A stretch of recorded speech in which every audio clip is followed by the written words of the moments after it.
Right now, we bring on MLB insider Buster Olney. Good morning, sir. Hey, what's going on, guys? Well, there's a lot of excitement around here for the Texas Rangers, but I have to admit, I have become somewhat concerned over the last week or so, and now you add in injuries to John Gray, further complications with Cody Bradford. What is the proper concern level for the rotation at the start of the year? Well, I think given especially where we've seen injuries in baseball in recent years, I think for the Rangers at this point, probably a 6 or a 7 would be the level of concern.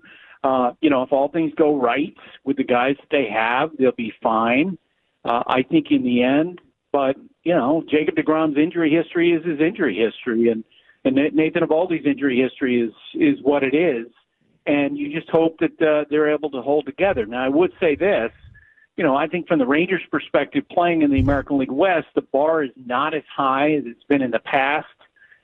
You'd be especially concerned about these injuries if they were playing in the American League East or if they were playing in the National League East. But they're playing in the National League West or the American League West, which is, I think you guys would agree with me, it's kind of taken a step down in recent years with the Astros going from a dominant presence to a team that probably at its best would win 90 games. For sure. Buster, when it comes to Leiter and Rocker, I think those would be two that easily Ranger fans would just assume, hey, if you don't have Bradford, you don't have Gray, these two are ready to slide right in there and fill the back end of that rotation. How much patience do you still give those two pitchers who have had kind of up and down journeys here since being drafted? Well, a couple things. First off, I'm biased because I went to Vanderbilt, and those two guys are, have made any alum proud. So I believe, having watched them in college, I believe that they're going to figure it out. It's been neat to see Leiter's velocity take such a significant jump in the last year. You do hope that his command gets better. I think the numbers are something like 9 walks in 15 innings this spring or 8 walks in 15 innings. That has to get better. But a year ago, I think the question that I was hearing from folks around baseball was, does he have enough in terms of weapons? Well, he does now, right? He always had the pedigree to pitch, but if he's throwing harder, then he's going to have more margin for error with his stuff.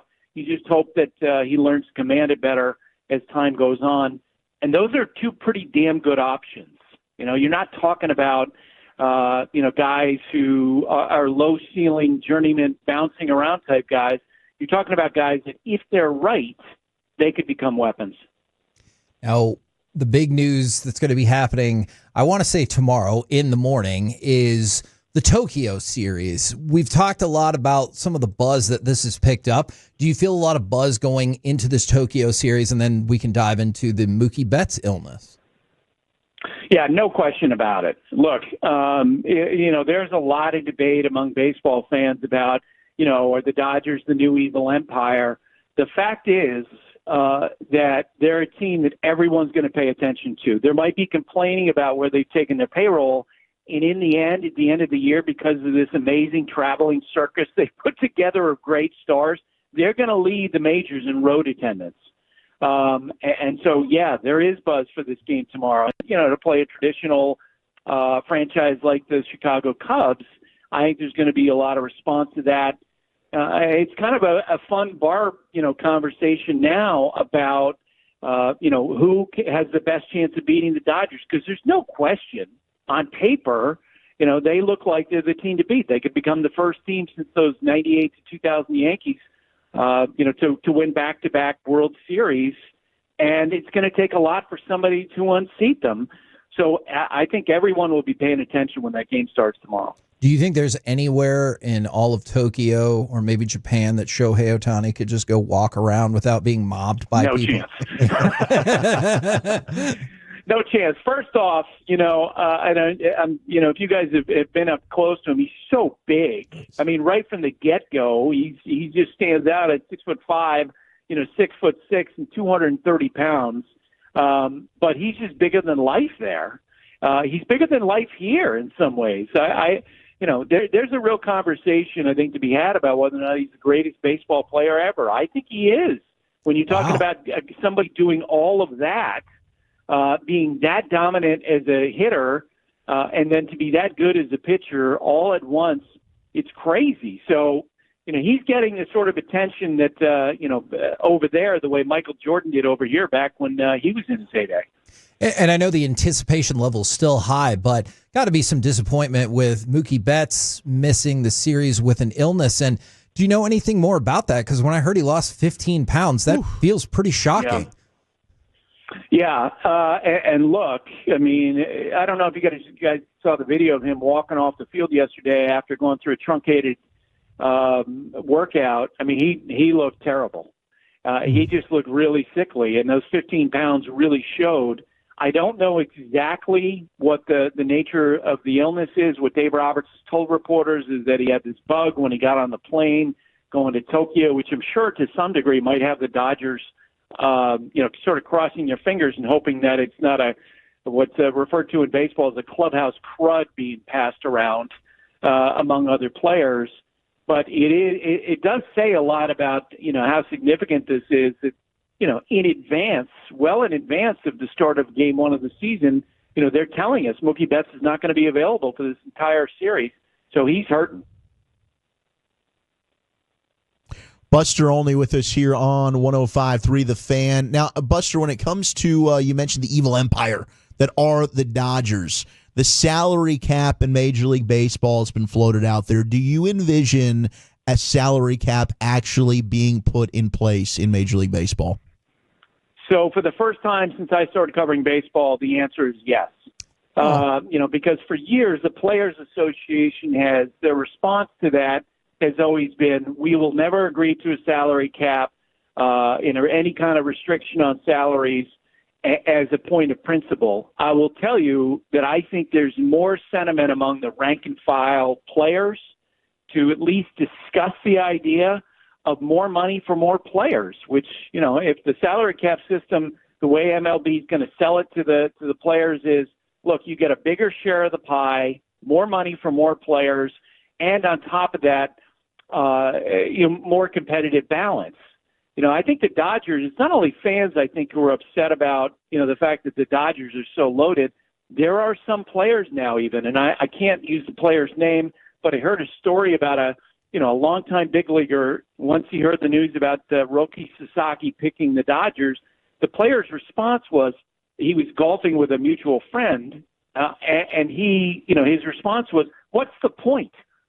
Wow. Like, if the Dodgers are going to get that many great players and separate themselves, what are we doing here? Yeah. I do think there's going to be some sentiment among the players. Hey, let's see if there's a system that has more competitive balance. I think the union is weaker than I've ever seen it. And I started covering baseball in 1989. I think it's ripe for a change like this.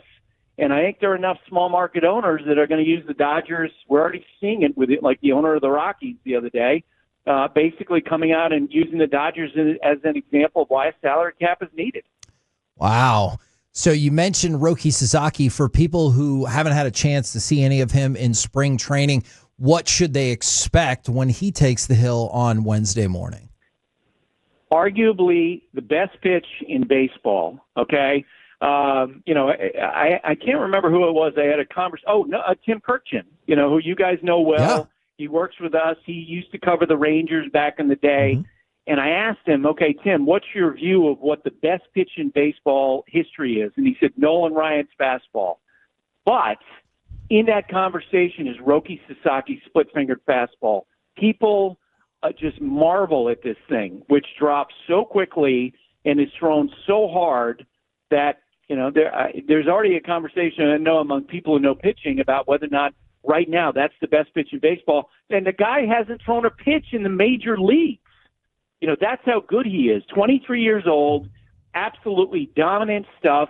I can't wait to see him in an actual game to see how that split-finger fastball translates, along with his 100 to 101 mile an hour fastball. It's going to be dynamic. Sticking with pitching, I think one of the big concerns we've got with our Rangers is the closer. They don't really have anybody that is solidified as a closer. You've mentioned how long you've been covering the sport. Are we overrating that as a fan base, being so concerned going into the season? Is that something that will just easily figure itself out? Yes, in March. And shoot, 2 years ago we had a great example of it. Who thought Josh Sforza by the end of the postseason would be one of the most dynamic relievers in the sport? There's time for that. Especially, I'll really date myself here. I played in a rec league basketball with Bruce Bochy back in the 90s. Oh, wow. And I can tell you, next time you have him on, tell him, and I saw this, I witnessed this, because you're figuring he probably, as a basketball player, his best part of his game was like being a banger inside. No, he had like a sweet 12 to 15-foot jumper. But Bruce Bochy knows pitching so well that over the course of the year, he'll figure it out, right? And Chris Young is aggressive enough, and if the Rangers are in contention, maybe they're the team that goes trades for Ryan Helsley. The great closer for the Cardinals almost certainly is going to be traded this year. There's plenty of time to figure out the closer thing. If you had an issue at shortstop, you had an issue at second base, you had an issue at number one in your rotation, those would be big concerns. Having a closer situation sort of be in a state of flux in March, not a big deal. Now, I wanted to just get your thoughts about a former Texas Ranger who has had a kind of a shocking fall. This is somebody who I think a lot of Rangers fans wanted to build the franchise around several years ago, but Joey Gallo being released from the White Sox and saying he's going to become a pitcher. Where are we going with this? Well, it tells you the trajectory of where he is as a hitter, that he's entertaining this. And if he, just publicly, came out with that yesterday, he's been thinking about it probably not even for months, but for years.